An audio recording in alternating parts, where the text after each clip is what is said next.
श्री कृष्ण ने क्यों किया कर्ण का अंतिम संस्कार अपने ही हाथों पर।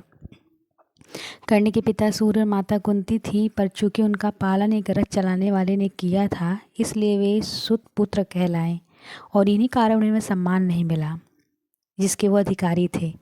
इस लेख में आज हम महारथी कर्ण से संबंधित कुछ रोचक बात जानेंगे।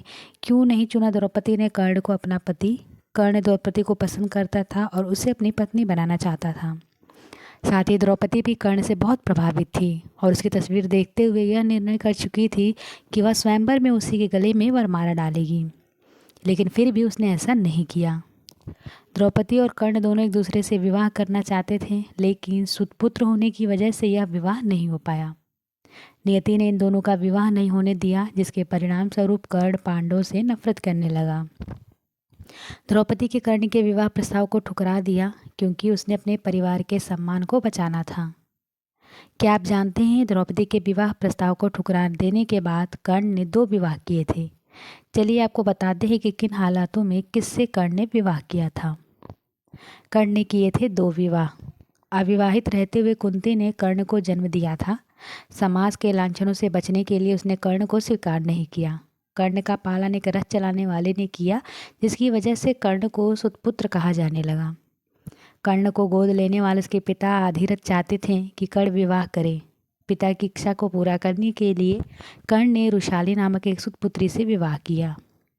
कर्ण की दूसरी पत्नी का नाम सुप्रिया था। सुप्रिया का जिक्र महाभारत की कहानियों में ज़्यादा नहीं किया गया है। रुशाली और सुप्रिया से कर्ण के 9 पुत्र थे: वृषेन, वृषकेतु, चित्रसेन, सत्यसेन, सुषेण, शत्रुजयन, द्रुपद समेत आदि।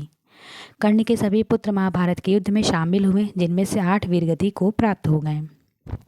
प्रसेन की मौत सात्विक के हाथों हुई, शत्रुजन की वृषण और दिक्पाल की अर्जुन, बनसेन भीम की, चित्रसेन सत्यसेन और सुषेण की नकुल के द्वारा मृत्यु हुई।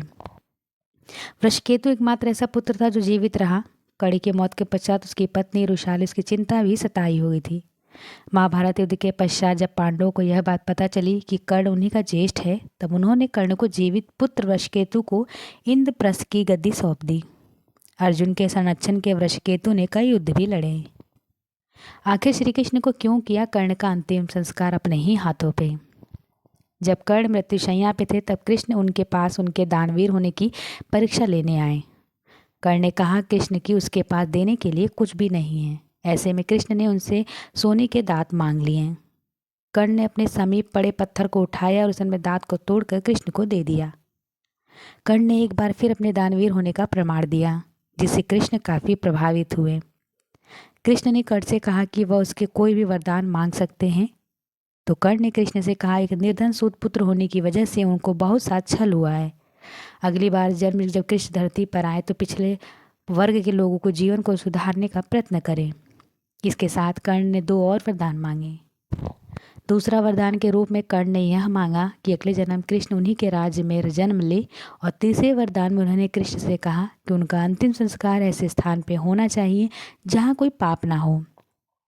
पूरी पृथ्वी वैसा कोई स्थान नहीं होने के कारण कृष्ण ने कर्ण का अंतिम संस्कार अपने ही हाथों पे किया। इस तरह दानवीर कर्ण मृत्यु के पश्चात साक्षात बैकुंठ धाम को प्राप्त हुए।